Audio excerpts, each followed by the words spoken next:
یہ ایک سبق آموز حکایت ہے جو ہمیں غرور اور استاد کے احترام کے بارے میں سکھاتی ہے۔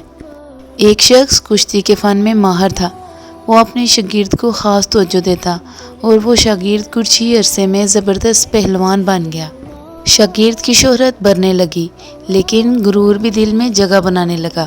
اس نے بادشاہ سے کہا، استاد کو مجھ پر بس بزرگی کا حق ہے، ورنہ فن اور طاقت میں ان سے کم نہیں۔ بادشاہ نے یہ سن کر حکم دیا کہ استاد اور شاگرد کے درمیان کشتی کرائی جائے۔ دربار اور اکھاڑے میں شاہی اہتمام ہوا۔ نوجوان شیر کی طرح طاقتور اکھاڑے میں آیا۔ دونوں نے مقابلہ کیا۔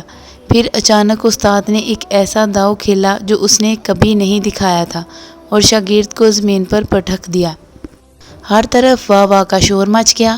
بادشاہ نے استاد کو انعام دیا اور شاگرد کو ملامت کیا کہ تو نے غرور کیا اور اپنے محسن استاد سے مقابلہ کر کے ذلت اٹھائی۔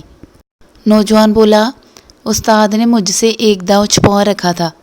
استاد مسکرائے اور بولے، بیٹا، یہ داؤ میں نے اسی دن کے لیے بچا رکھا تھا۔